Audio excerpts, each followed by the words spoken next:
안녕하십니까. 한국금융시장연구원의 최환열 대표입니다. 오늘 이 시간에는 이 중국 펀드에 대해서 한번 알아보도록 하겠습니다. 그리고 주총 전자투표에 대해서 알아보는 시간을 갖도록 하겠습니다. 먼저 우리가 중국은 도대체 자금이 얼마나 있느냐, 여기에 대해서 한번 좀 가늠을 한번 좀 해봤으면 합니다. 이것을 간접적으로 추정하는 방법이 있습니다. 그것은 뭐냐면요, 순수출 대금, 수출 마이너스 수입입니다. 그럼 달러가 남는 것이죠. 이 남는 달러를 전부 중국 정부에서는 직접 보유를 하고요, 전부 퇴환해서 수출 기업들에게 위안화로 줍니다. 자, 퇴환이라는 얘기는 돈을 찍는다는 얘기입니다. 돈을 찍어서 주고 이제 순수출, 수출해서 수입 뺀 거죠. 에 대해서는 달러를 이제 중국 정부가 보유를 합니다. 이것이 이제 중국 공산당의 그 자금원입니다. 그리고 두 번째는요, 중국의 국유기업이 있습니다. 국유기업이 중앙국유기업과 지방국유기업으로 나뉘는데요. 지방국유기업은 거의 민영화 차원입니다. 그런데 중앙국유기업은요, 다 알짜 회사들이고요. 96개의 회사가 있는데요. 여기에 자회사가 또한 13,000개 정도 있습니다. 이것은 중국 정부 국가자산감독위원회가 있습니다. 국자위에서 다 관리합니다. 그러니까 중국 공산당 자금으로 보면 됩니다. 이제 이런 자금들이 각 나라의 이제 상장시장에 들어가서 지분을 사기도 하고요, 정치 자금을 뿌리기도 하고요 하는 이러한 행태가 나타난다는 것입니다. 자, 그러니까 우리는 여기에서는 중국의 순수출 대금이 어떻게 되는지, 그리고 중앙국유기업의 이익이 어떻게 되는지 살펴보도록 하겠습니다. 이게 2020년에서 2024년까지 5개년도의 순수출 대금입니다. 수출 마이너스 수입이죠. 해서 이 순수출 부분은 이제 기업들에게 퇴환을 해서 위안화로 주기 때문에 이 달러는 중국 정부가 갖게 되는 것입니다. 이렇게 했을 때 5개년도 외환 증가가 3,246조 원이었습니다. 그리고 1년 평균 외환 증가가 650조 원이었습니다. 우리나라 24년 GDP가 2,549조 원입니다. 우리나라 상장사 시총도 좀 이와 비슷합니다. 상장사 시가총액 말하는 겁니다. 이것도 이제 주가지수에 따라서 많이 이렇게 오르락내리락 하는데요. 대략 한 2,300조 정도, 2,500조 정도, 이 정도 되어집니다. 그리고 중국 정부에서는요, 달러로 보유하고 있는 이 보유 금액이요, 3.2조 달러 정도를 외환보유고로 보유하고 있습니다. 지난 1대1로가 시작되기 전에는 4조 달러 정도를 보유했는데요, 그 이후에는 3.2조 달러 정도를 외환보유고로 보유하고 있습니다. 그리고 거기에 대해서 더 이렇게 증가되거나 감소되거나 하지 않습니다. 그렇다면 여기에서 남아있는 이 650조 원 정도 되는 이 달러는 다 비트코인이나 아니면 금이나 이런 형태로 해가지고 관리되고 있다. 이렇게 우리는 이것을 이해하면 되겠습니다. 사실은 이런 것들이 중국 정부에서는 비자금인 것입니다. 중국 공산당에서는 체제 유지를 위한 자금인 것입니다. 그리고 중국 국유기업을 살펴봐야 되겠는데요. 중국 국유기업은 거의 70% 이상을 공산당 정부에서 다 가지고 있습니다. 2018년도부터 중국에서 그 데이터를 공개하기 시작했습니다. 그리고 이 데이터를 보고 가장 놀란 인물이 사실은 트럼프입니다. 그때 이 자료를 보고 그때부터 이제 중국을 제재하기 시작했습니다. 시진핑 입장에서는 이러한 것들을 성과로 나타냄을 통해서 이제 3연임 혹은 장기 집권하기 위해서 이런 숫자를 제시하기 시작했던 것입니다. 자, 그랬을 때 2021년도에 중앙국유기업이 96개, 자회사 13,000개, 약 540조 원 정도 됐습니다. 이걸 5개년도만 누적하면요, 이것도 2,700조 원 되죠. 이 2,700조 원이면은 대한민국 상장사 주식 다 삽니다. 그러니까 대한민국을 다 살 수 있다는 얘기입니다. 이 정도의 이러한 이익을 가지고 있다는 것입니다. 지방국유기업은 26,700개 정도 되는데요, 280조 원 정도, 이 정도로 해서 한번 발표를 한 적이 있습니다. 중국에 있는 국유기업은요, 아무리 경기가 이래도 중국 GDP가 세계 2위인 이상 이 역량은 계속 유지를 한다고 우리는 볼 수도 있는 것입니다.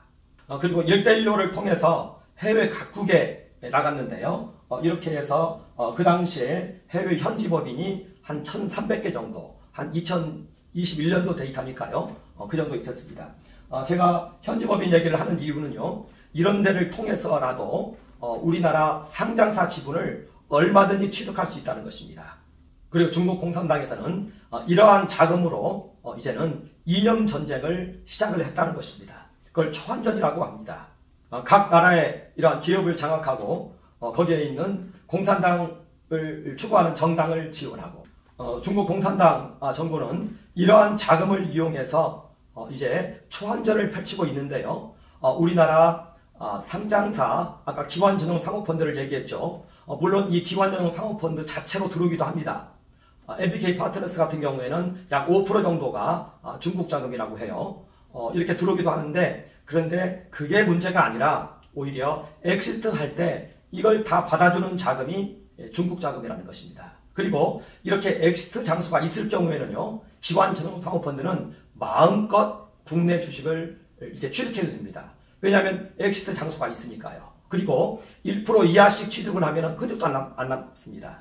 이렇게 한 10개 회사 정도가 연합해가지고 주식을 취득한 다음에 블록딜 형태로 중국 펀드에 넘어갈 가능성이 많다는 것입니다. 여기에 대해서 금융감독원은 반드시 조사를 해야 된다는 것입니다. 보통 기관 전용 사모펀드의 운용기간이 5년인데요. 이제 2021년도부터 시작되었으니까 이제부터 서서히 이런 움직임이 있을 수 있다는 것을 좀 유념해 주었으면 좋겠다는 것입니다. 해외 전자투표에 대해서 한번 이야기하도록 하겠습니다.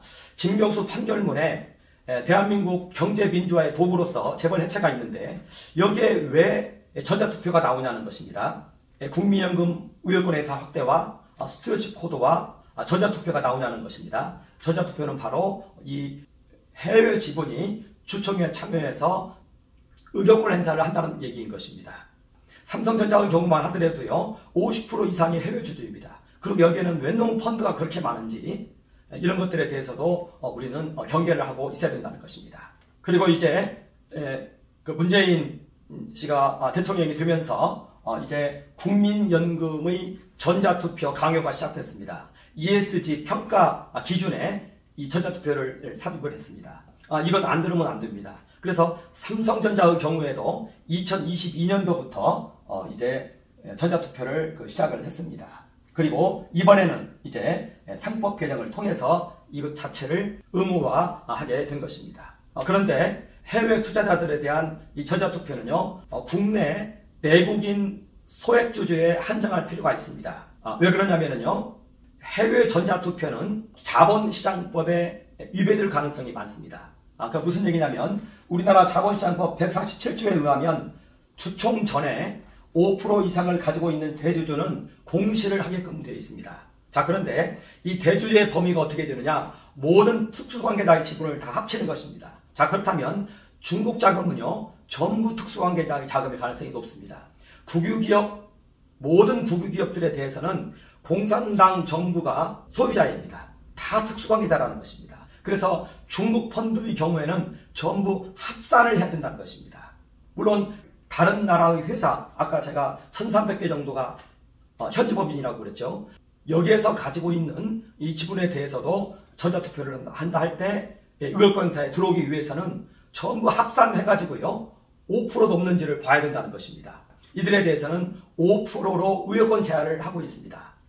이런 것들이 시스템적으로 마련되기 전에는 해외 지분에 대해서는 전자투표를 금지해야 된다는 것입니다. 공산국가가 자유국가의 기업에 이렇게 주총장에 이제 전자투표를 통해서 의결권 행사를 들어오는 것은 이것은 헌법 정신에도 맞지 않습니다. 전자투표와 관련해서는 해외 지분에 대해서는 어떤 관리 시스템을 마련한 후에 그 다음에 이러한 것들이 허용되는 것이 바람직하다, 이렇게 보여집니다. 우리에게는 이제 결론적으로 몇 가지 과제가 있습니다. 해서 국민연금과 집중투표제에 대해서 여기에 대해서는요, 국민연금 의결권 행사에 대한 국정감사와 헌법소원이 제기될 필요가 있고요. 국민연금 의결권 행사에 관한 법률이 별도로 마련이 되어야 됩니다. 그래서 그 경우에만 의결권 행사를 할 수 있도록 이러한 제도적인 장치가 필요하다는 것입니다. 그렇지 않을 경우 대한민국은 연금 사회주의 국가로 분류되는 것입니다. 그리고 기관 전용 사모펀드 관련해서는요, 산업진흥용 펀드가 지금 다 행동주의 펀드의 동조 세력으로 다 만들어버렸습니다. 벤처 진흥 자금의 복원이 필요합니다. 벤처기업 자금의 90%가 지금 투자가 감소했습니다. 벤처 자금에게 투자할 이유가 없습니다. 기관 전용 사모펀드들이요. 그리고 행동주의 펀드에 대한 조사가 필요합니다. 특히 PEF 협의회가 있습니다. 약 70개 회원사가 있는데요. PEF 협의회 30개 정도가요, 1조 원 이상씩을 운영합니다. 이러한 자금이 행동주의 펀드로 들어오는 것은 바람직하지 않다는 것입니다. 그리고 기관 전용 사모펀드하고요, 해외 해치펀드에 대해서도 의결권 제한하는 법규가 마련될 필요가 있습니다. 해치펀드에 대해서도 의결권 제한한다. 아주 과격한 용어를 제가 사용을 했는데요. 기관 전용 사모펀드는 당연히 그렇고요. 왜냐하면 그 전주가 거의 국가기관, 집합투자기구, 금융기관 이런 데들인데 의결권 행사를 할 수 있다는 것입니다. 그런데 해외 해치펀드에 대해서도 어떤 대안 마련이 필요하다는 것입니다. 국민연금이 이것을 방어해준다랄까, 법규 마련이 안 되면 국민연금이 여기에 대해서 방어를 해준다랄까, 이러한 형태의 입법이 필요하다는 것입니다. 그리고 세 번째, 해외 전자투표에 대해서는 일단 해외 지분에 대해서는 보류하고 어떤 대안을 마련하는 것이 필요하다, 이렇게 보여진다는 것입니다. 감사합니다.